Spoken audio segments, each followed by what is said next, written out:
मीरा को अपने असली घर की याद बहुत धुंधली थी।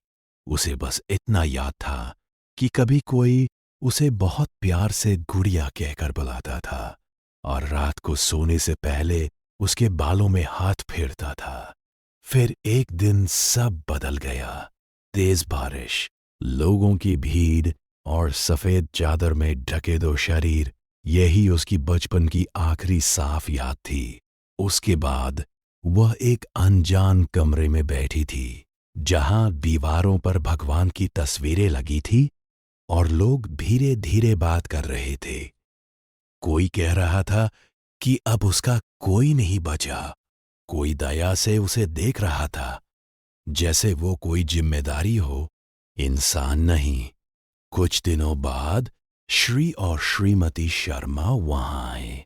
उन्होंने मीरा को लंबे समय तक देखा। श्रीमती शर्मा की आंखों में सहानुभूति थी, लेकिन उसमें झिझक भी छुपी थी। बेचारी बच्ची, उन्होंने धीरे से कहा। उसी दिन तय हो गया कि मीरा अब उनके साथ जाएगी। नई कार में बैठते समय मीरा ने पीछे मुड़कर उस जगह को देखा जहां उसने अपने माता पिता को आखिरी बार महसूस किया था। उसे समझ नहीं आ रहा था कि वो कहाँ जा रही है, लेकिन उसने सोचा शायद अब सब ठीक हो जाएगा। शर्मा परिवार का घर बड़ा था, साफ सुथरा और शांत। दरवाजा खुलते ही एक लड़की सीढ़ियों से नीचे दौड़ी। नेहा, उसकी उम्र मीरा के बराबर ही थी। उसने जिज्ञासा से मीरा को देखा, जैसे कोई नया खिलौना घर आया हो। ये कौन है? नेहा ने पूछा। अब से तुम्हारी बहन, श्री शर्मा ने मुस्कुराकर कहा। नेहा ने सिर हिलाया, लेकिन उसके चेहरे पर खुशी नहीं थी, सिर्फ सवाल। उस रात मीरा को नया कमरा मिला, नए कपड़े मिले, लेकिन नींद नहीं आई। घर बड़ा था, पर अजनबी। दीवारों की खामोशी उसे डराने लगी। दरवाजे के बाहर से धीमी आवाजें आ रही थी। हमने सही किया ना? श्रीमती शर्मा ने पूछा। कुछ पल चुप्पी रही, फिर जवाब आया। हमारे पास और कोई रास्ता भी तो नहीं था। मीरा ने ये शब्द पूरी तरह नहीं समझे, लेकिन उसके दिल में पहली बार अजीब सा डर पैदा हुआ। क्या वो सच में यहां चाही गई थी, या किसी मजबूरी की वजह से लाई गई थी? सुबह की पहली रोशनी खिड़की से कमरे में आई तो मीरा की आंख खुली। कुछ पल के लिए उसे लगा कि वो अपने पुराने घर में है, लेकिन दीवारों का रंग, अलमारी और अजनबी सन्नाटा तुरंत सच याद दिला गया। ये उसका घर नहीं था, कम से कम अभी तक नहीं। नीचे से बर्तनों की आवाज आ रही थी। वह धीरे धीरे सीढ़ियां उतरकर रसोई तक पहुंची। श्रीमती शर्मा नाश्ता बना रही थी। उन्होंने मीरा को देखा और हल्की मुस्कान दी, मगर वह मुस्कान दूरी बनाए हुए थी। उठ गई। जाओ, नेहा के साथ बैठो, उन्होंने कहा। डाइनिंग टेबल पर नेहा पहले से बैठी थी। उसके सामने दूध और पराठा रखा था। मीरा चुपचाप दूसरी कुर्सी पर बैठ गई। कुछ सेकंड तक सिर्फ चम्मच की आवाज सुनाई देती रही। तुम यहां कब तक? दिन धीरे धीरे बीतने लगे और मीरा ने घर की हर छोटी आदत सीख ली। कौन किस समय चाय पीता है, नेहा को स्कूल से लौटकर क्या खाना पसंद है, और श्रीमती शर्मा को रसोई में कैसी सफाई चाहिए, वह सब ध्यान से देखती और बिना कहे करने की कोशिश करती। शुरू शुरू में वह हर काम करते समय घबराती थी, लेकिन उसके अंदर एक ही डर था, कहीं कोई नाराज ना हो जाए। उसे लगता था कि अगर सब खुश रहेंगे तो शायद एक दिन ये घर सच में उसका भी हो जाएगा। नेहा उससे ज्यादा बात नहीं करती थी। स्कूल में वे साथ जाती, लेकिन वहां पहुंचते ही नेहा अपने दोस्तों के बीच चली जाती। मीरा दूर खड़ी उन्हें हंसते हुए देखती रहती। कई बार वो पास जाने की सोचती, मगर हर बार कदम रुक जाते। एक शाम मेहमान घर आए। रिश्तेदारों की हंसी और बातचीत से घर भर गया। मीरा रसोई में श्रीमती शर्मा की मदद कर रही थी। प्लेटें सजाते हुए उसने ध्यान रखा कि कुछ भी गलत ना हो। डाइनिंग टेबल पर सब बैठे तो एक महिला ने मुस्कुराकर पूछा, ये लड़की कौन है? कुछ सेकंड के लिए खामोशी छा गई। श्रीमती शर्मा ने हल्के स्वर में कहा, हमने इसे अपने पास रखा है। बेचारी अकेली थी। ओह, मतलब गोद ली है? महिला ने फिर पूछा। श्रीमती शर्मा ने तुरंत जवाब नहीं दिया, बस सिर हिलाया, जैसे बात को जल्दी खत्म करना चाहती हूं। मीरा वहीं खड़ी थी। शब्द छोटे थे, मगर उसके दिल में भारी होकर गिरे। अपने पास रखा है, यह सुनकर उसे पहली बार समझ आया कि शायद वो इस घर की बेटी नहीं, सिर्फ जिम्मेदारी है। नेहा उसी समय हंसते हुए अपने बारे में बातें कर रही थी। उसकी पढ़ाई, उसके पुरस्कार, उसकी तारीफें। किसी ने मीरा से कुछ नहीं पूछा। रात को बर्तन धोते समय उसकी आंखों से चुपचाप आंसू गिरते रहे। उसने जल्दी से उन्हें पोंछ दिया ताकि कोई देख न ले। उसने खुद से कहा, मीरा ने अनजाने में सुनी हुई बात को समझने की बहुत कोशिश की, लेकिन शब्द अधूरे थे और अर्थ उससे भी ज्यादा उलझे हुए। वह सीढ़ियों के पास कुछ पल खड़ी रही, फिर धीरे से अपने कमरे में लौट आई।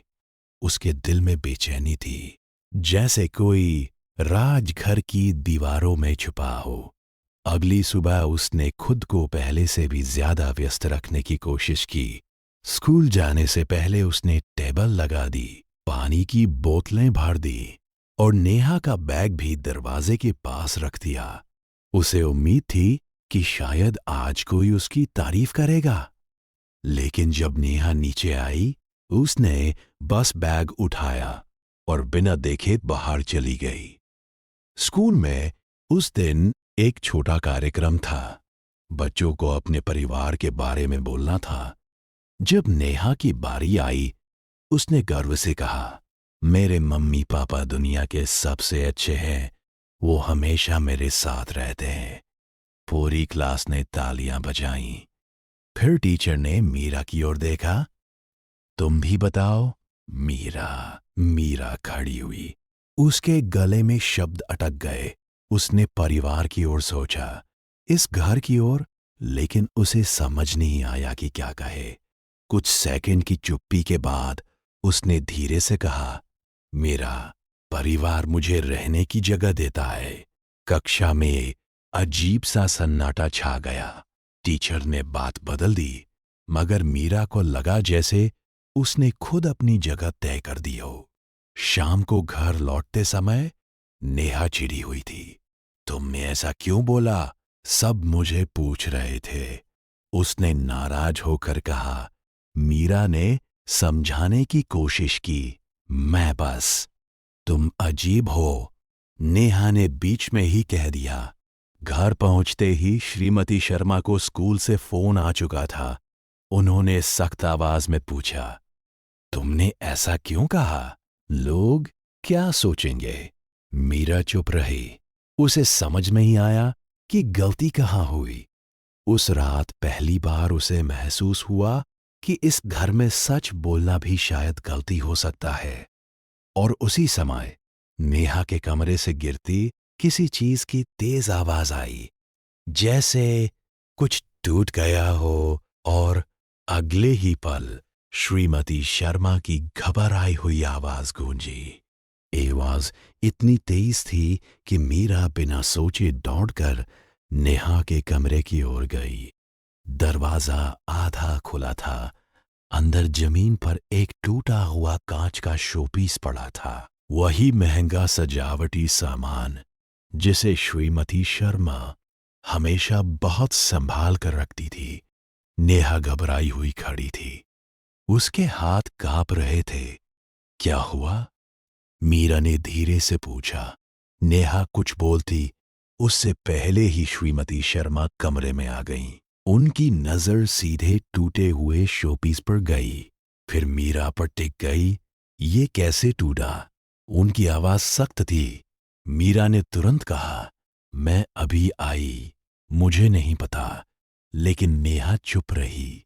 उसने नहा कहा, न न। कुछ सेकंड की खामोशी के बाद श्रीमती शर्मा ने गहरी सांस ली। मीरा, मैंने तुम्हें कितनी बार कहा है, चीजों को हाथ मत लगाया करो। मीरा का दिल धक से रह गया। मैंने नहीं तोड़ा, बस उन्होंने बीच में रोक दिया। हर बार सफाई देने की जरूरत नहीं होती। श्री शर्मा भी आवाज सुनकर आ गए। उन्होंने स्थिति देखी और बिना ज्यादा पूछे कहा, ध्यान रखा करो, ये बहुत महंगा था। मीरा ने नेहा की ओर देखा, उम्मीद करते हुए कि वो सच बताएगी। लेकिन नेहा ने नजरें फेर ली। उस पल मीरा को समझ आ गया, यहां सच से ज्यादा जरूरी शांति थी, और शांति के लिए किसी एक को दोषी होना ही था। उसे झाड़ू लाकर कांच के टुकड़े साफ करने को कहा गया। हर टुकड़ा उठाते समय उसकी उंगलियां कांप रही थीं। एक नुकीला टुकड़ा उसकी उंगली में चुभ गया और खून की पतली रेखा निकल आई। उसने जल्दी से हाथ छुपा लिया ताकि कोई देख न ले। रात को कमरे में लौटकर वह देर तक जागती रही। पहली बार उसके मन में सवाल आया, अगर उसने कुछ किया ही नहीं तो उसे हमेशा गलती करने वाला क्यों माना जाता है? और नीचे हॉल में उसे फिर धीमी आवाजें सुनाई दी। हमें पहले ही पता था एक दिन मुश्किलें शुरू होंगी। मीरा बिस्तर पर बैठी उन शब्दों के बारे में सोचती रही। मुश्किलें शुरू होंगी, ये बात उसके मन में बार बार गूंज रही थी। क्या सच में वो इस घर के लिए परेशानी थी, या फिर कोई ऐसी बात थी जो उससे छुपाई जा रही थी? अगली सुबह घर का माहौल सामान्य था, जैसे कुछ हुआ ही ना हो। नेहा हंसते हुए फोन पर अपनी दोस्त से बात कर रही थी और श्रीमती शर्मा रसोई में व्यस्त थी। किसी ने टूटे हुए शोपीस का जिक्र नहीं किया, लेकिन मीरा के लिए सब बदल चुका था। उसने तय किया कि अब वो और सावधान रहेगी। उसने स्कूल जाने से पहले पूरे हॉल की सफाई की, किताबें ठीक से सजाई और किचन में मदद भी की। फिर भी उसे सिर्फ एक छोटा सा सिर हिलाकर जवाब मिला। स्कूल में भी उसका मन नहीं लगा। क्लास के दौरान वो बार बार अपनी घायल उंगली को देखती रही। दर्द छोटा था, मगर उसे कल की घटना याद दिलाता रहा। शाम को जब वह घर लौटी तो दरवाजे के बाहर दो पड़ोसन खड़ी बातें कर रही थी।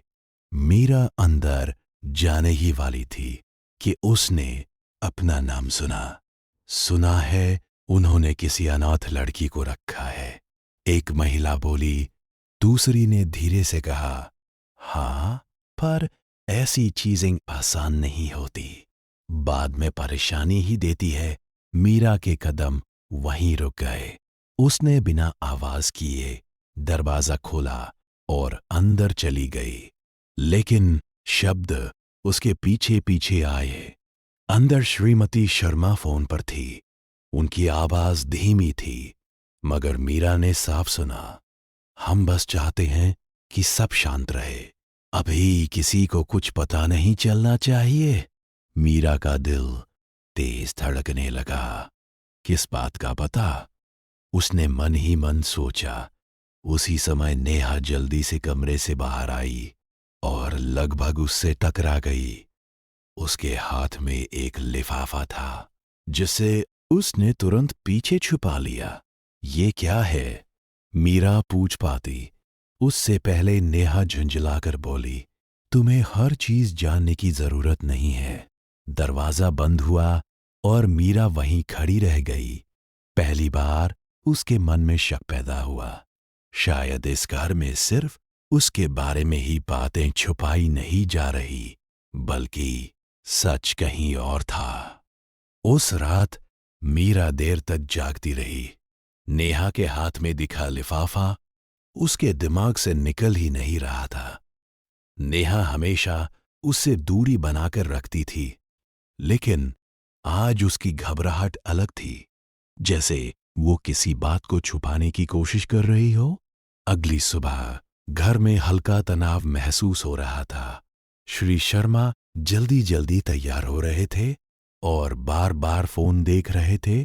श्रीमती शर्मा की आवाज भी सामान्य से ज्यादा तेज थी। बैंक से फिर कॉल आया था। उन्होंने धीमे लेकिन चिंतित स्वर में कहा। मीरा रसोई में खड़ी सब सुन रही थी, हालांकि उसने दिखाया कि वह व्यस्त है। मैं संभाल लूंगा, श्री शर्मा ने जवाब दिया, मगर उनकी आवाज में भरोसा कम और चिंता ज्यादा थी। स्कूल जाते समय कार में अजीब खामोशी थी। नेहा भी आज चुप थी। उसने रास्ते भर फोन पकड़े रखा, जैसे किसी मैसेज का इंतजार कर रही हो। दोपहर में स्कूल से लौटते वक्त नेहा अचानक बोली, अगर किसी दिन सब बदल जाए तो तुम क्या करोगी? मीरा ने चौंक कर उसकी ओर देखा। क्या मतलब? नेहा ने तुरंत बात टाल दी। कुछ नहीं, बस ऐसे ही। घर पहुंचने पर मीरा ने देखा कि हॉल की मेज पर कई कागज फैले हुए थे। बैंक के दस्तावेज, फाइलें और कुछ नोटिस जैसे दिखने वाले कागज। श्रीमती शर्मा जल्दी से उन्हें समेटने लगी। इन चीजों को हाथ मत लगाना, उन्होंने सख्ती से कहा। मीरा पीछे हट गई, मगर उसने एक शब्द पढ़ लिया था, ऋण। शाम होते होते घर का माहौल और भारी हो गया। श्री शर्मा देर से लौटे और सीधे अपने कमरे में चले गए। दरवाजा बंद होने के बाद अंदर से ऊंची आवाजें आने लगी।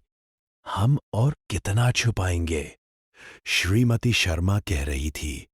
अभी नहीं, नेहा को भी नहीं पता चलना चाहिए। जवाब आया। मीरा का दिल जोर से धड़कने लगा। अगर नेहा को भी सच नहीं पता, तो फिर आखिर क्या छुपाया जा रहा था? उसी समय उसकी नजर सीढ़ियों के पास रखे उसी लिफाफे पर पड़ी जिसे नेहा कल छुपा रही थी। लिफाफा आधा खुला हुआ था और अंदर से झांकता हुआ कागज किसी पुराने जन्म प्रमाण पत्र जैसा लग रहा था। मीरा कुछ सेकंड तक वहीं खड़ी रही। उसका दिल तेजी से धड़क रहा था। वह जानती थी कि किसी की चीज बिना पूछे देखना गलत है, लेकिन लिफाफे के अंदर दिख रहा कागज उसे अपनी ओर खींच रहा था। घर में सन्नाटा था। ऊपर कमरे का दरवाजा बंद था और अंदर धीमी बहस की आवाजें अभी भी आ रही थी। उसने धीरे से लिफाफा उठाया। कागज सच में जन्म प्रमाण पत्र जैसा था। ऊपर सरकारी मुहर थी। मीरा की नजर नाम पर गई, लेकिन वो नेहा का नाम नहीं था। उसने भौहें सिकोड़ ली। कागज पर किसी और बच्चे का नाम लिखा था और माता पिता के स्थान पर श्री और श्रीमती शर्मा का नाम दर्ज था। तारीख बहुत पुरानी थी, लगभग उतनी ही पुरानी जितनी उसकी अपनी उम्र। मीरा का गला सूख गया। ये किसका है? उसने मन ही मन सोचा। उसी समय ऊपर से कदमों की आहट आई। घबराकर उसने जल्दी से कागज वापस लिफाफे में डाल दिया और उसे वहीं रख दिया जहां से उठाया था। नेहा सीढ़ियों से नीचे उतरी। उसकी नजर तुरंत लिफाफे पर गई, फिर मीरा पर। तुमने इसे छुआ? उसने तेज आवाज में पूछा। मीरा घबरा गई। नहीं, मैं बस यहां खड़ी थी। नेहा ने लिफाफा उठाकर कसकर पकड़ लिया, जैसे कोई बहुत कीमती चीज हो। उसके चेहरे पर डर साफ दिख रहा था। ये मेरी चीज है, उसने सख्ती से कहा और जल्दी से अपने कमरे में चली गई। मीरा वहीं खड़ी रह गई, लेकिन अब उसके मन में सवाल और गहरे हो चुके थे। अगर वो नेहा का जन्म प्रमाण पत्र नहीं था तो फिर किसका था? और उसे इतने छुपाकर क्यों रखा जा रहा था? रात को खाने की मेज पर सब सामान्य बनने की कोशिश कर रहे थे, मगर तनाव साफ महसूस हो रहा था। किसी ने ज्यादा बात नहीं की। मीरा ने पहली बार महसूस किया कि इस घर में सिर्फ उसे ही सच से दूर नहीं रखा गया है। शायद हर कोई किसी न किसी सच्चाई से भाग रहा था। और उसी रात जब वह पानी लेने नीचे आई, उसने देखा कि श्रीमती शर्मा उसी लिफाफे को हाथ में लेकर रो रही थी और धीरे से कह रही थी, अगर उसे सच पता चल गया तो सब खत्म हो जाएगा। मीरा सीढ़ियों के पीछे छुपकर खड़ी रह गई। उसने पहली बार श्रीमती शर्मा को इस तरह टूटते हुए देखा था। उनका चेहरा आंसुओं से भरा था और हाथों में वही लिफाफा कांप रहा था। कुछ ही पल बाद श्री शर्मा भी नीचे आए। उन्होंने धीरे से पूछा, अब क्या हुआ? श्रीमती शर्मा ने धीमी आवाज में कहा, हम कब तक ये छुपाएंगे? हर दिन डर लगता है, अगर सच सामने आ गया तो।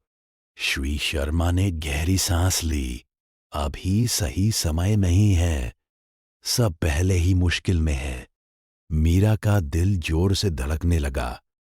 वो समझ नहीं पा रही थी कि बात किसके बारे में हो रही है, लेकिन इतना साफ था कि ये राज बहुत बड़ा था। वह चुपचाप वापस अपने कमरे में चली गई, मगर नींद उसकी आंखों से दूर थी। बार बार वही सवाल, क्या ये सब उससे जुड़ा है? अगले दिन घर में तनाव और बढ़ गया। सुबह बैंक से फिर फोन आया। इस बार आवाज इतनी तेज थी कि मीरा ने साफ सुन लिया, अगर इस महीने भुगतान नहीं हुआ तो हमें कानूनी कार्रवाई करनी पड़ेगी। फोन कटते ही श्री शर्मा कुर्सी पर बैठ गए। उनके चेहरे पर थकान साफ दिख रही थी। नेहा घबराकर बोली, क्या हुआ पापा? कुछ सेकंड की चुप्पी के बाद उन्होंने मुस्कुराने की कोशिश की। कुछ नहीं, बस काम का तनाव है। लेकिन अब नेहा भी समझ चुकी थी कि बात गंभीर है। शाम को बिजली कुछ देर के लिए चली गई। अंधेरे में पूरा घर असामान्य रूप से शांत लग रहा था। मोमबत्ती की रोशनी में मीरा ने पहली बार परिवार को सच में डरा हुआ देखा। उसी दौरान दरवाजे की घंटी बजी। दरवाजा खोलते ही बाहर एक आदमी खड़ा था, हाथ में फाइल और सख्त चेहरा। मैं बैंक से आया हूं, उसने कहा। हमें घर के बारे में बात करनी है। मीरा का दिल बैठ गया। क्या ये वही घर था जिसे बचाने के लिए सब कुछ छुपाया जा रहा था? और क्या उस छुपे हुए सच का संबंध उसी से था? दरवाजे पर खड़े आदमी की आवाज शांत थी, लेकिन उसके शब्दों में कठोरता साफ महसूस हो रही थी। श्री शर्मा ने उसे अंदर आने दिया। हॉल में अचानक भारी सन्नाटा छा गया। आदमी ने फाइल खोली और सीधे मुद्दे पर आ गया। मिस्टर शर्मा, हमने आपको कई नोटिस भेजे हैं। लोन की किश्तें लगातार रुकी हुई है। अगर भुगतान जल्द नहीं हुआ तो हमें कानूनी प्रक्रिया शुरू करनी पड़ेगी। नेहा घबराकर अपने माता पिता की ओर देखने लगी। उसे पहली बार समझ आया कि बात सिर्फ काम के तनाव की नहीं थी। श्रीमती शर्मा ने धीमी आवाज में पूछा, हमें थोड़ा और समय मिल सकता है? आदमी ने औपचारिक स्वर में कहा, समय पहले ही दिया जा चुका है। मीरा दरवाजे के पास खड़ी सब देख रही थी। उसे लगा जैसे घर की दीवारें भी इस बातचीत को सुनकर भारी हो गई हो। कुछ देर बाद वो आदमी चला गया, लेकिन उसके शब्द हवा में रह गए। अगला नोटिस अंतिम होगा। दरवाजा बंद होते ही नेहा ने तेज आवाज में पूछा, ये सब क्या है? आप लोग मुझसे छुपा क्यों रहे थे? श्री शर्मा ने जवाब देने की कोशिश की, मगर शब्द नहीं मिले। हम बस तुम्हें परेशान नहीं करना चाहते थे, श्रीमती शर्मा ने कहा। नेहा की आंखों में आंसू आ गए। घर चला जाएगा क्या? कोई तुरंत जवाब नहीं दे पाया। मीरा ने पहली बार परिवार को इतना असहाय देखा। उसे लगा जैसे ये वही घर है जिसने उसे अपनाया था, चाहे अधूरा ही सही। और अब यह टूटने के कगार पर है। उस रात खाने की मेज पर कोई नहीं बोला। प्लेटों की हल्की आवाज ही सुनाई दे रही थी। मीरा अपने कमरे में गई, लेकिन उसका मन शांत नहीं हुआ। उसने सोचा, अगर वह सच में इस घर का हिस्सा है, तो क्या उसे सिर्फ चुप रहना चाहिए? उसी समय उसे लिफाफे की याद आई, जन्म प्रमाण पत्र और वह रहस्यमय सच। पहली बार उसके मन में एक फैसला बना। शायद इस घर को बचाने का रास्ता उसी छुपे हुए सच में छिपा है। और उसी रात उसने तय किया कि वो पता लगाएगी आखिर वो सच क्या है जिससे पूरा परिवार इतना डर रहा है। अगली सुबह मीरा बहुत जल्दी उठ गई। घर अभी पूरी तरह शांत था। खिड़की से आती हल्की रोशनी हॉल में फैल रही थी और पहली बार उसे लगा कि ये सन्नाटा सिर्फ सुबह का नहीं, बल्कि चिंता का था जो पूरे घर पर छाया हुआ था। रसोई में पानी गर्म करते हुए वो कल की बातों के बारे में सोचती रही। बैंक का आदमी, माता पिता के चेहरे पर डर और वो लिफाफा, सब एक ही कहानी के हिस्से लग रहे थे। लेकिन कहानी अभी अधूरी थी। थोड़ी देर बाद श्री शर्मा नीचे आए। उनकी आंखों के नीचे गहरी थकान थी। उन्होंने मीरा को देखकर हल्का सा सिर हिलाया। इतनी सुबह उठ गई? उन्होंने पूछा। नींद नहीं आई, मीरा ने धीमे से कहा। कुछ पल दोनों चुप रहे। फिर अचानक उन्होंने कहा, कभी कभी इंसान जितना संभाल सकता है उससे ज्यादा जिम्मेदारियां ले लेता है। मीरा ने उनकी ओर देखा। वह पहली बार उससे इस तरह बात कर रहे थे, जैसे वह सिर्फ घर में रहने वाली लड़की नहीं, बल्कि कोई सुनने वाला हो। लेकिन उसी समय ऊपर से श्रीमती शर्मा की आवाज आई और बातचीत वहीं खत्म हो गई। स्कूल में भी मीरा का ध्यान भटकता रहा। क्लास खत्म होने के बाद वो लाइब्रेरी में रुक गई। उसे याद था कि जन्म प्रमाण पत्र पर एक अस्पताल का नाम लिखा था। उसने स्कूल के कंप्यूटर पर वही नाम खोजने की कोशिश की। कुछ देर बाद स्क्रीन पर पुरानी खबरें खुली। उनमें से एक छोटी सी खबर ने उसका ध्यान खींच लिया। कई साल पहले उसी अस्पताल में हुई एक दुर्घटना का जिक्र था। कुछ परिवारों के रिकॉर्ड गड़बड़ हो गए थे।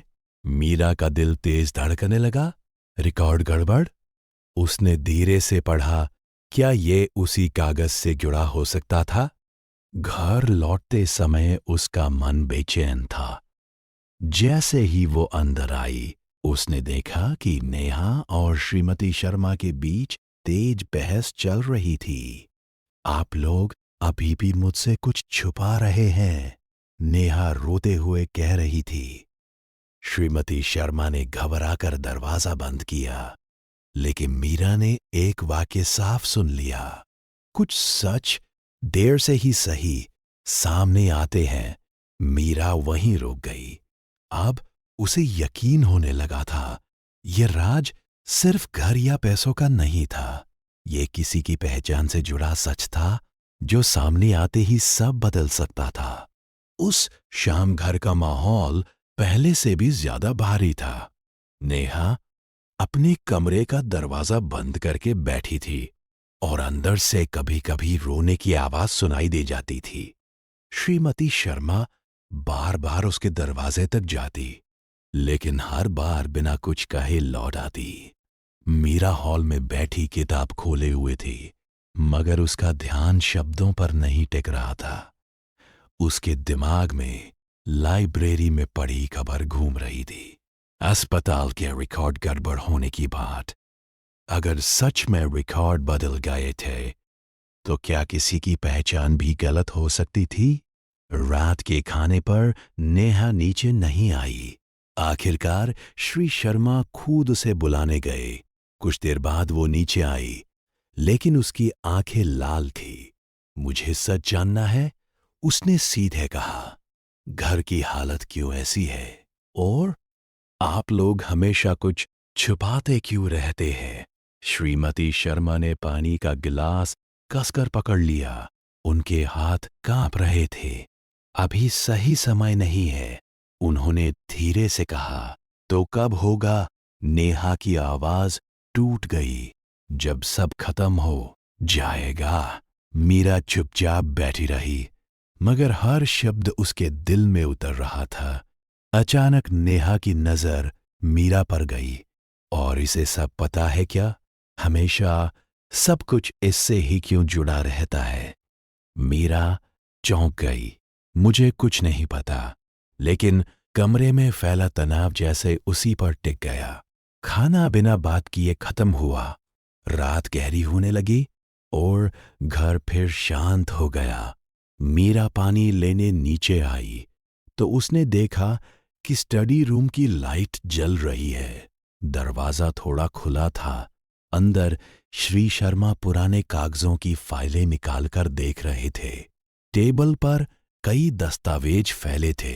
अस्पताल की रिपोर्टें, पुराने कागज और वही नाम, वही अस्पताल।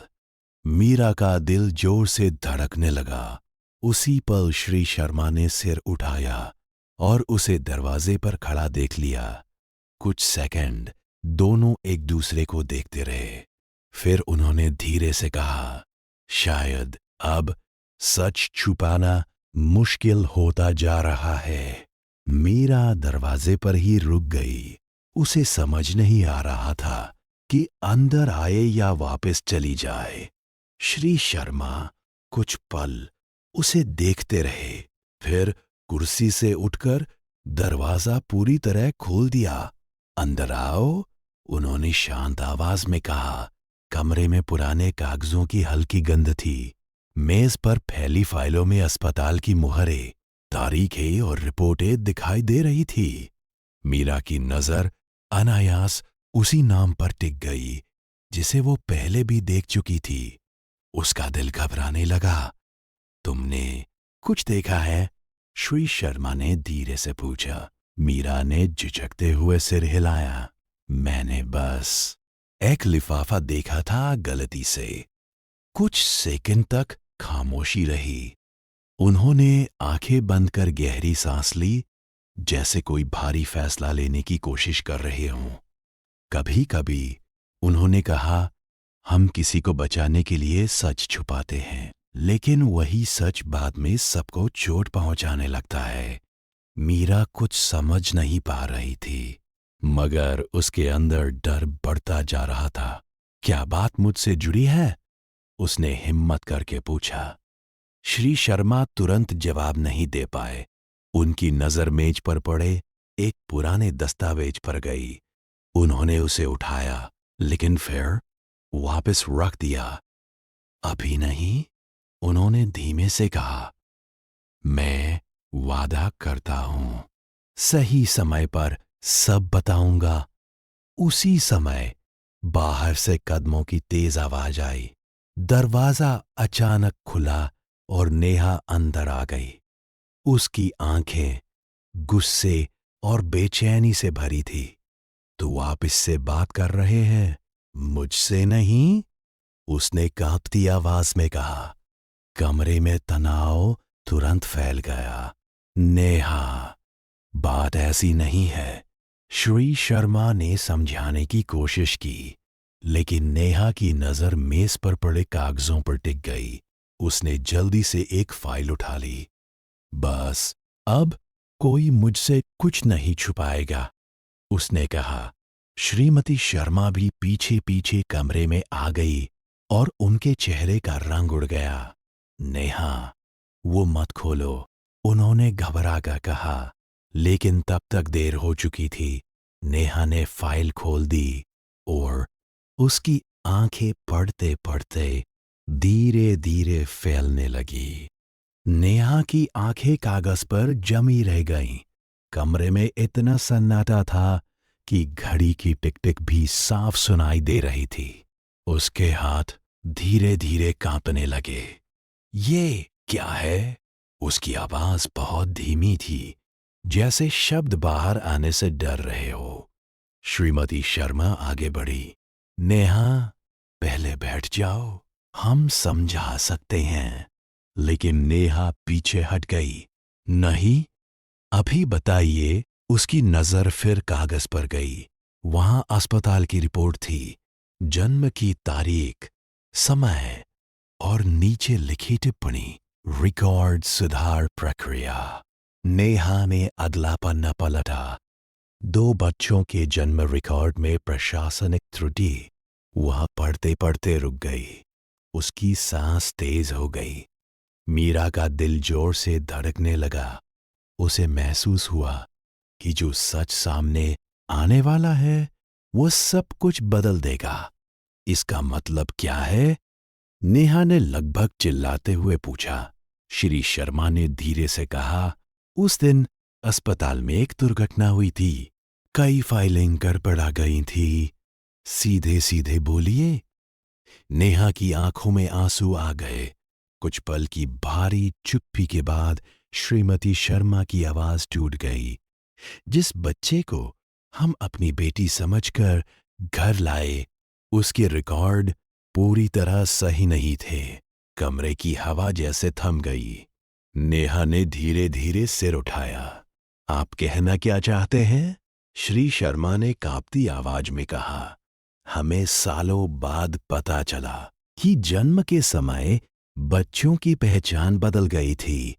मीरा को लगा जैसे जमीन उसके पैरों के नीचे से खिसक गई हो। नेहा पीछे हट गई। नहीं, ये झूठ है। श्रीमती शर्मा रो पड़ी। हम तुम्हें खोने से डर गए थे, इसलिए सच छुपा लिया। नेहा की नजर अचानक मीरा पर गई। उस नजर में डर भी था, गुस्सा भी। तो असली बेटी कौन है? उसने फुसफुसाते हुए पूछा। कमरे में कोई तुरंत जवाब नहीं दे पाया, लेकिन मेज पर रखा आखिरी दस्तावेज, डीएनए परीक्षण की रिपोर्ट, आधा खुला पड़ा था और उसका नाम साफ दिखाई दे रहा था। कमरे में फैली खामोशी अब सहन करना मुश्किल हो चुकी थी। नेहा की नजर धीरे धीरे उस खुले पड़े कागज पर गई। उसके हाथ कांप रहे थे, लेकिन उसने हिम्मत करके डीएनए रिपोर्ट उठा ली। कुछ सेकंड तक वह सिर्फ पढ़ती रही, फिर उसकी सांस अटक गई।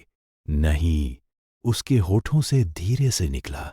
मीरा वहीं खड़ी थी, लेकिन उसे लग रहा था जैसे वो सब कुछ दूर से देख रही हो।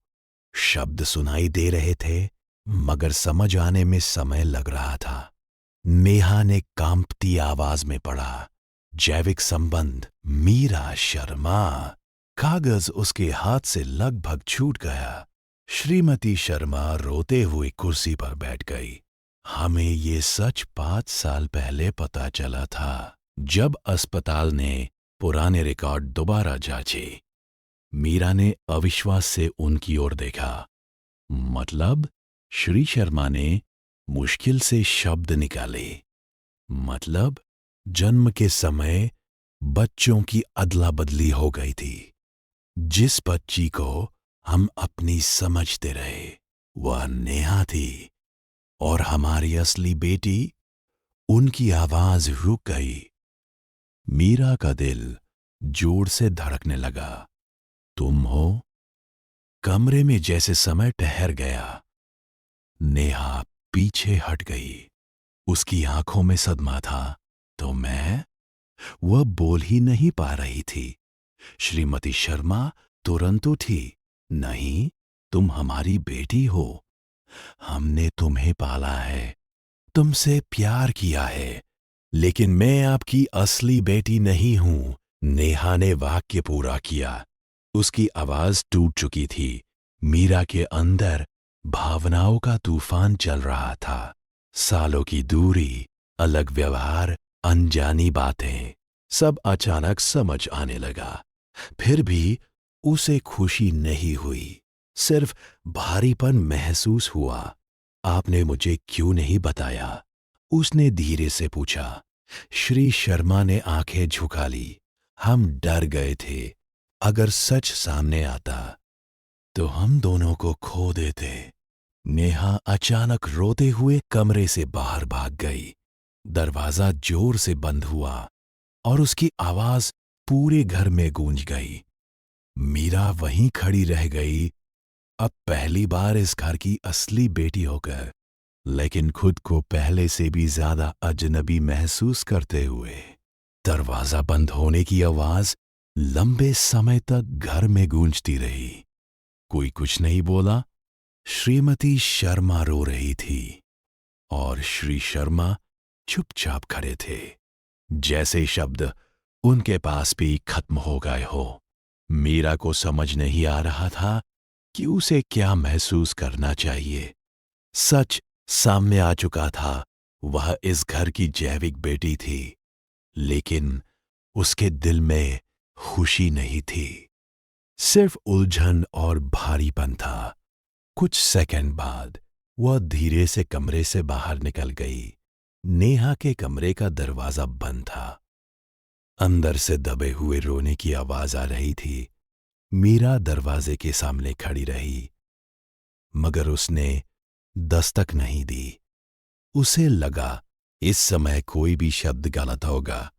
नीचे हॉल में लौटकर उसने देखा कि श्रीमती शर्मा कुर्सी पर बैठी थी, आंखें लाल और थकी हुई। हमने गलत किया, उन्होंने धीमी आवाज में कहा। हम हर दिन डरते रहे कि सच सब कुछ तोड़ देगा। मीरा ने पहली बार उनके चेहरे को ध्यान से देखा। वहां सख्ती नहीं थी, सिर्फ डर और पछतावा था। आपने मुझे अलग क्यों रखा? मीरा के मुंह से खुद ब खुद निकल गया। सवाल सुनते ही श्रीमती शर्मा की आंखों में आंसू फिर भर आए, क्योंकि हम खुद डर में जी रहे थे। अगर हम तुम्हारे करीब आते तो शायद सच छुपा नहीं पाते। मीरा ने कुछ नहीं कहा। जवाब समझ में आया, लेकिन दर्द कम नहीं हुआ। रात गहरी हो चुकी थी। घर में कोई नहीं सो पाया। हर कमरे में अलग अलग खामोशी थी। आधी रात के बाद मीरा पानी लेने नीचे आई तो उसने मुख्य दरवाजा थोड़ा खुला देखा। उसका दिल घबरा गया। बाहर आंगन में नेहा अकेली खड़ी थी। वह आसमान की ओर देख रही थी, जैसे किसी जवाब की तलाश में हो। मीरा धीरे धीरे उसके पास गई। कुछ पल दोनों बिना बोले खड़ी रही। फिर नेहा ने बिना उसकी ओर देखे कहा, तो अब सब तुम्हारा है, ये घर, ये परिवार, सब। उसकी आवाज में दर्द था, लेकिन उससे भी ज्यादा खालीपन। मीरा समझ गई, सच सामने आने के बाद असली संघर्ष अब शुरू होने वाला था। मीरा ने नेहा की बात सुनी, लेकिन तुरंत जवाब नहीं दे पाई। रात की ठंडी हवा दोनों के बीच बह रही थी और आंगन की हल्की रोशनी में नेहा का चेहरा पहले से ज्यादा थका हुआ लग रहा था। ऐसा मत कहो, मीरा ने आखिर धीरे से कहा। कुछ भी मेरा नहीं हुआ है। अचानक नेहा हल्का सा हंसी, मगर वह हंसी दर्द से भरी थी। तुम समझ नहीं सकती। पूरी जिंदगी मुझे बताया गया कि ये मेरा घर है, और अब पता चला कि मैं यहां गलती से हूं। मीरा ने सिर हिलाया। मैं भी तो पूरी जिंदगी यही महसूस करती रही कि मैं यहां गलती से हूं। नेहा पहली बार उसकी ओर मुड़ी। दोनों की आंखों में आंसू थे, लेकिन दर्द अलग अलग तरह का था। कम से कम तुम्हें अब सब मिल जाएगा, नेहा बोली। माँ पापा, उनका असली प्यार, मीरा कुछ पल चुप रही, फिर धीरे से बोली, अगर वो सच में मेरा होता तो मुझे सालों तक उसे पाने की कोशिश नहीं करनी पड़ती। नेहा की आंखें झुक गईं। शायद पहली बार उसने मीरा के दर्द को सच में सुना। कुछ देर दोनों चुप रहीं। घर के अंदर से घड़ी की आवाज आ रही थी। मुझे डर लग रहा है, नेहा ने अचानक कहा। अगर अब उन्हें लगे कि मैं उनकी नहीं हूं तो क्या होगा? मीरा ने बिना सोचे कहा। उन्होंने तुम्हें पाला है, वो बदल नहीं सकता। नेहा की आंखों से आंसू बह निकले। लेकिन सच सब बदल देता है। उसी समय घर के अंदर से श्रीमती शर्मा की आवाज आई। नेहा, मीरा, तुम दोनों बाहर हो। दोनों ने एक साथ दरवाजे की ओर देखा। पहली बार वे साथ साथ अंदर चली, मगर कदमों में झिझक थी। हॉल में श्री और श्रीमती शर्मा खड़े थे। उनके चेहरों पर डर साफ था, जैसे उन्हें समझ नहीं आ रहा था कि अब किस तरह इस टूटते हुए रिश्ते को संभालें। और तभी श्री शर्मा ने धीमी आवाज में कहा, हमें बात करनी होगी, क्योंकि अब सिर्फ सच जानना काफी नहीं है। हमें तय करना होगा कि आगे हम परिवार कैसे रहेंगे। हाउ में चारों एक साथ खड़े थे, लेकिन उनके बीच की दूरी पहले से कहीं ज्यादा महसूस हो रही थी। कोई नहीं जानता था कि बातचीत कहाँ से शुरू करे। सच सामने आने के बाद शब्द जैसे भारी हो गए थे।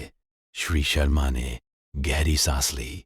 बैठते हैं, उन्होंने धीरे से कहा। सब सोफे पर बैठ गए।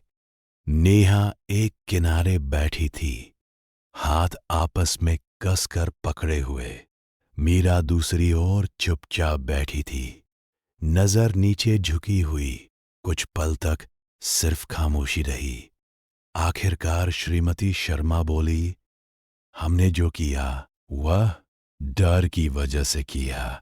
हमें लगा अगर सच सामने आया तो हम दोनों को खो देंगे। नेहा की आंखें भर आई, तो आपने झूठ चुना।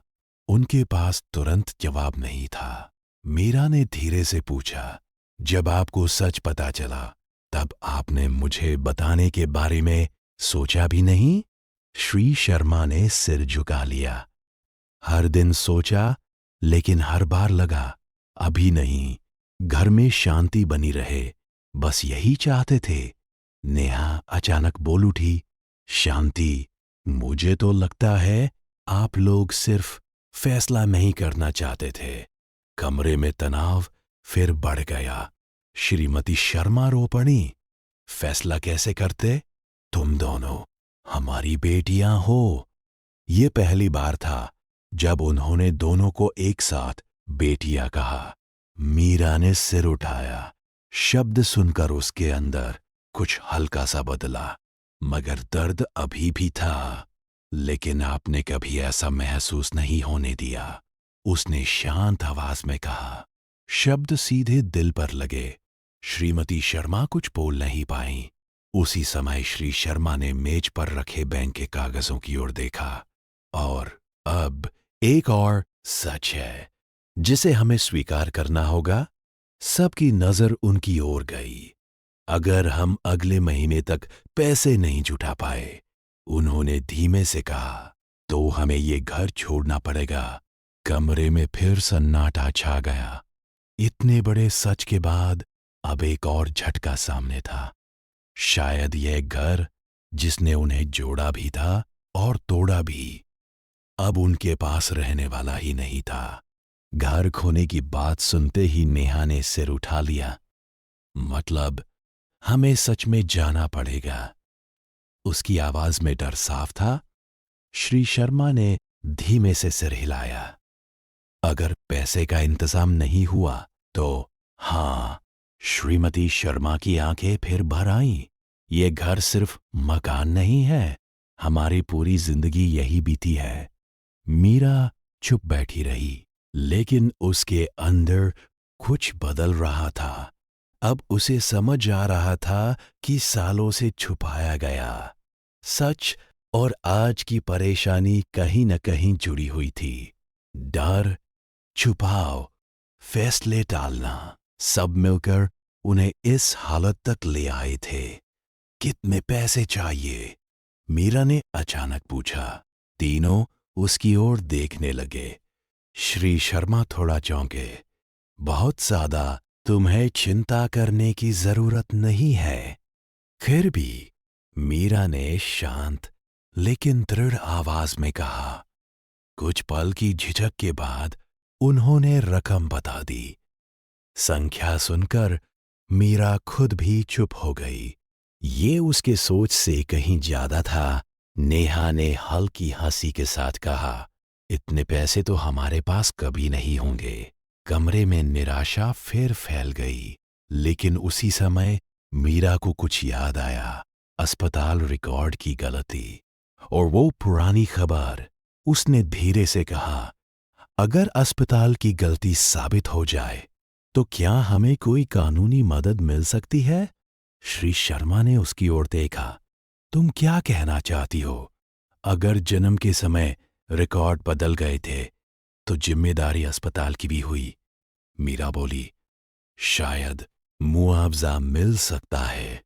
कमरे में पहली बार उम्मीद की हल्की झलक आई। श्री शर्मा सोच में पड़ गए। हमने कभी उस दिशा में गंभीरता से सोचा नहीं। हम सिर्फ सच छुपाने में लगे रहे। नेहा ने पहली बार ध्यान से मीरा की ओर देखा। उसके चेहरे पर गुस्सा नहीं था, सिर्फ आश्चर्य। तुम हमारे लिए ये सब सोच रही हो? उसने धीमे से पूछा। मीरा ने हल्की मुस्कान दी। ये सिर्फ आपका घर नहीं है, मेरा भी है। शब्द सुनते ही कमरे का माहौल बदल गया। लेकिन उसी पल श्री शर्मा का फोन बजा। उन्होंने कॉल उठाया और कुछ सेकंड बाद उनके चेहरे का रंग उड़ गया। क्या? उन्होंने घबराकर कहा। फोन कटते ही उन्होंने धीमी आवाज में बताया, बैंक ने प्रक्रिया शुरू कर दी है। हमारे पास अब बहुत कम समय बचा है। फोन रखने के बाद हॉल में फिर वही भारी खामोशी फैल गई। अब बात सिर्फ डर की नहीं रही थी। समय सच में खत्म हो रहा था। श्रीमती शर्मा कुर्सी पर बैठ गईं। इतनी जल्दी? उनकी आवाज कांप रही थी। श्री शर्मा ने थके हुए स्वर में कहा, उन्होंने कहा है कि अगर हम कानूनी जवाब नहीं देते तो घर की नीलामी की प्रक्रिया शुरू हो जाएगी। नेहा ने घबराकर पूछा, तो अब क्या करेंगे? कोई तुरंत जवाब नहीं दे पाया। मीरा ने धीरे से कहा, हम अस्पताल जाएंगे। तीनों ने उसकी ओर देखा। अगर गलती उनकी थी, वह आगे बोली, तो हमें रिकॉर्ड चाहिए, आधिकारिक दस्तावेज। कभी हम कुछ कर सकते हैं। श्री शर्मा कुछ पल सोचते रहे। पुरानी फाइलें हैं, लेकिन हमने कभी केस दर्ज नहीं किया। अब करना होगा, मीरा ने शांत लेकिन दृढ़ आवाज में कहा। पहली बार उसके शब्दों में हिचक नहीं थी। अगली सुबह चारों अस्पताल पहुंचे। वही पुरानी इमारत जिसकी तस्वीर मीरा ने लाइब्रेरी में देखी थी। अंदर की दीवारों पर समय के निशान साफ दिखाई दे रहे थे। रिसेप्शन पर बैठे कर्मचारी में पुराने रिकॉर्ड ढूंढने में समय लगने की बात कही। उन्हें इंतजार करना पड़ा। इंतजार के दौरान कोई ज्यादा बात नहीं कर रहा था। नेहा बार बार मीरा की ओर देखती, जैसे अभी भी समझने की कोशिश कर रही हो कि सब अचानक कैसे बदल गया। कुछ देर बाद एक बुजुर्ग अधिकारी फाइल लेकर आए। आप लोग शर्मा परिवार? उन्होंने पूछा। श्री शर्मा ने सिर हिलाया। उन्होंने फाइल खोली और गंभीर आवाज में कहा, हाँ, उस साल रिकॉर्ड में बड़ी गलती हुई थी। कुछ मामलों की आंतरिक जांच भी हुई थी। मीरा का दिल तेज धड़कने लगा। क्या हमारे मामले का भी रिकॉर्ड है? उसने पूछा। अधिकारी ने पन्ना पलट। लापता श्रीमती शर्मा के मुंह से धीरे से निकला। कमरे की हवा अचानक भारी हो गई। अधिकारी ने फाइल मेज पर रखी और गंभीर स्वर में कहा, हाँ, उस दिन अस्पताल में बिजली की बड़ी खराबी हुई थी। रिकॉर्ड सिस्टम बंद हो गया था और नवजात वार्ड में कुछ समय के लिए पूरी अव्यवस्था फैल गई थी। मीरा का दिल जोर से धड़कने लगा। जांच रिपोर्ट के अनुसार अधिकारी आगे बोले, 3 बच्चों के टैग गलत हो गए थे। 2 बच्चों की पहचान बाद में कागजों के आधार पर ठीक कर दी गई, लेकिन तीसरे बच्चे की पुष्टि कभी नहीं हो सकी। नेहा ने घबराकर पूछा, मतलब वह बच्चा कभी मिला ही नहीं? अधिकारी ने धीमे से सिर हिलाया। आधिकारिक रूप से नहीं। श्री शर्मा ने बेचैनी से पूछा, इसका हमारे मामले से क्या संबंध है? उन्होंने फाइल का दूसरा पन्ना खोला। जांच में शक था कि पहचान बदलने की प्रक्रिया अधूरी रही। संभव है कि रिकॉर्ड सही करने के प्रयास में नई गलती हो गई हो। मीरा के हाथ ठंडे पड़ गए। आप कहना क्या चाहते हैं? अधिकारी कुछ पल चुप रहे, फिर बोले, संभावना है कि उस दिन बच्चों की पहचान पूरी तरह कभी स्पष्ट नहीं हुई। डीएनए जांच बाद में हुई, लेकिन उस समय सभी परिवारों को पूरी जानकारी नहीं दी गई थी। कमरे में सन्नाटा छा गया। नेहा ने धीरे से कहा, तो क्या ये सब अभी भी पूरी तरह तय नहीं है? ये सवाल सुनकर श्रीमती शर्मा का चेहरा डर से भर गया। अधिकारी ने सावधानी से जवाब दिया, मैं सिर्फ इतना कह सकता हूं, उस दिन की घटना पूरी तरह सुलझी हुई नहीं मानी जाती। मीरा को लगा जैसे जमीन फिर खिसक रही हो। जो सच अभी अभी सामने आया था, क्या वो भी अधूरा था? क्या उस तीसरे बच्चे के बारे में कोई जानकारी है? उसने मुश्किल से पूछा। अधिकारी ने फाइल बंद की, सिर्फ इतना कि उसके माता पिता आज तक उसे खोजते रहे। चारों चुप हो गए और उसी समय अधिकारी ने आखिरी वाक्य कहा, और हाल ही में किसी ने उसी पुराने केस को दोबारा खोलने के लिए आवेदन भी किया है। केस दोबारा खोला गया है? श्री शर्मा ने अविश्वास से पूछा। अधिकारी ने सिर हिलाया।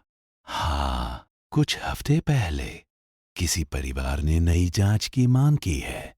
उन्होंने दावा किया है कि उनके बच्चे की पहचान कभी सही तरह से तय नहीं हुई। मीरा के अंदर बेचैनी बढ़ने लगी।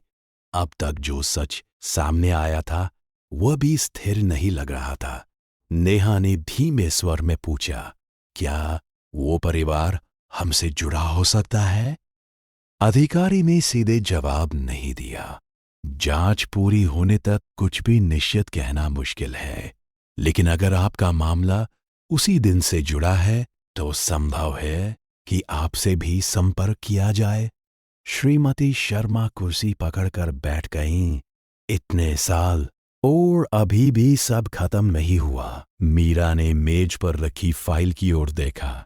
हर पन्ना जैसे उनकी जिंदगी को फिर से लिख रहा था। अगर नई जांच होगी, उसने पूछा, तो क्या फिर से डीएनए टेस्ट होगा?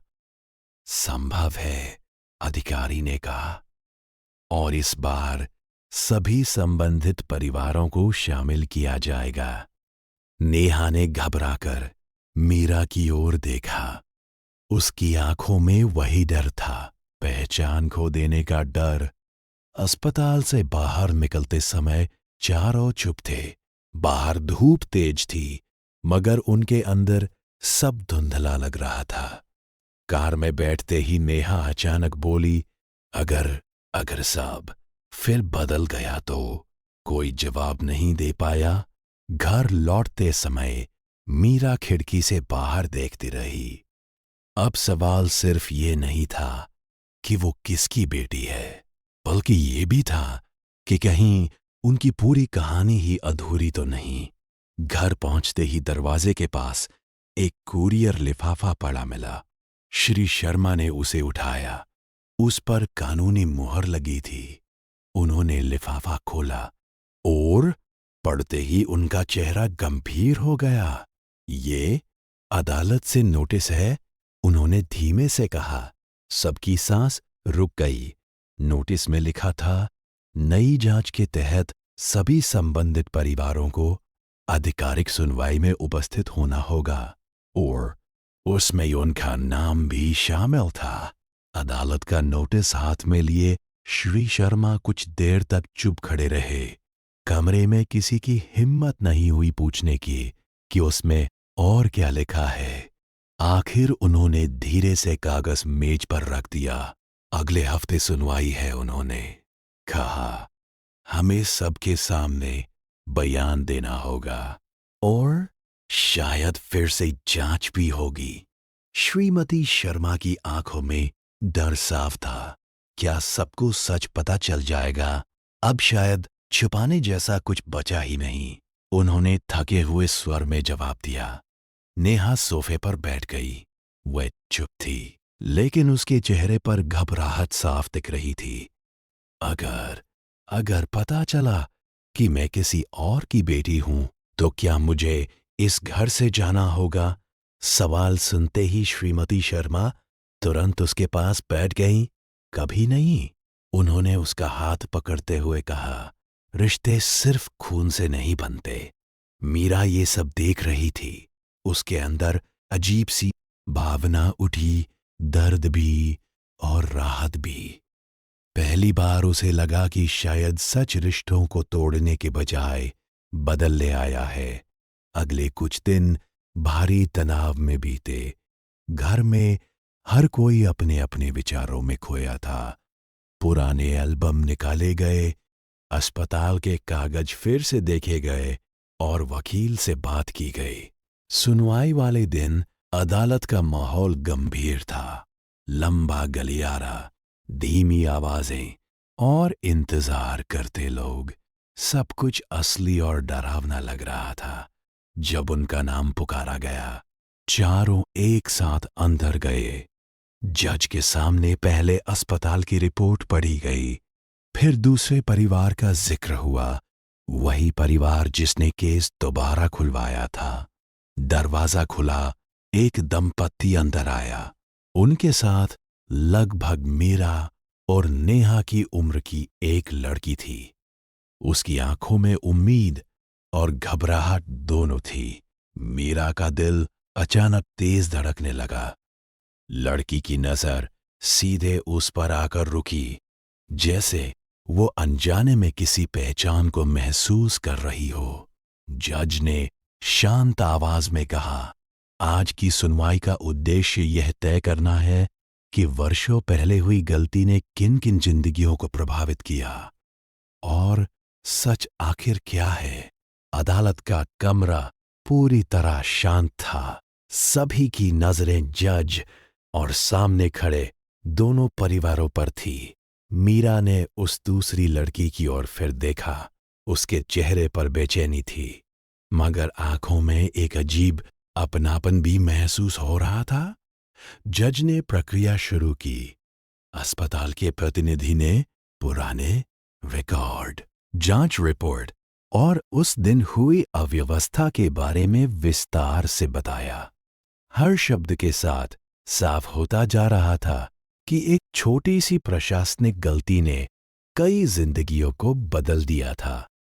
फिर दूसरे परिवार के पिता आगे आए। उनकी आवाज भारी थी।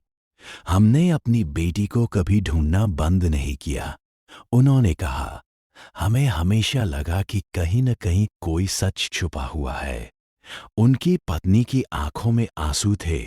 उन्होंने मीरा और नेहा दोनों की ओर देखा, जैसे सालों की तलाश एक ही पल में सामने खड़ी हो। जज ने शांत स्वर में कहा, नई डीएनए जांच के परिणाम अदालत के पास पहुंच चुके हैं। कमरे में सांसें थम गईं।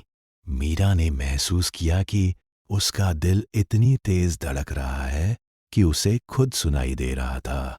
नेहा ने अनजाने में उसका हाथ पकड़ लिया। इस बार मीरा ने हाथ नहीं हटाया। जज ने रिपोर्ट खोली। जांच के अनुसार उन्होंने पढ़ना शुरू किया। शर्मा परिवार की जैविक बेटी मीरा ही है। यह पहले की रिपोर्ट सही थी। श्रीमती शर्मा की आंखों से आंसू बह निकले। जज आगे बोले, दूसरे परिवार की जैविक बेटी ये युवती है। उन्होंने सामने खड़ी लड़की की ओर इशारा किया। कमरे में हलचल हुई और नेहा, जज ने आगे कहा, जन्म के समय हुई पहचान की गड़बड़ी के कारण गलत परिवार में चली गई थी। वह उसी तीसरे मामले से जुड़ी है जिसे वर्षों तक लापता माना गया। नेहा की आंखें फैल गईं। उसकी सांस जैसे रुक गई। दूसरे परिवार की महिला रोते हुए आगे बढ़ी, लेकिन तुरंत रुक गई, जैसे समझ नहीं पा रही हो कि खुश हो या सावधान रहे। मीरा ने नेहा की ओर देखा। उसके चेहरे पर सदमा था, मगर उससे ज्यादा डर। सच आखिर पूरी तरह सामने आ चुका था। लेकिन अब सबसे कठिन सवाल बाकी था। खून का रिश्ता जीतता है या वह रिश्ता जो सालों साथ जीने से बना हो? अदालत के कमरे में गहरी खामोशी छा गई। सच सामने आ चुका था, लेकिन किसी के चेहरे पर जीत या राहत नहीं थी। सिर्फ भावनाओं का भारी तूफान था। नेहा वहीं खड़ी रह गई। उसकी नजर कभी शर्मा परिवार पर जाती, कभी उस दूसरे परिवार पर जो उसे आंसुओं भरी उम्मीद से देख रहा था। इतने सालों की पहचान एक पल में बदल गई थी। दूसरे परिवार की महिला धीरे धीरे आगे बढ़ी।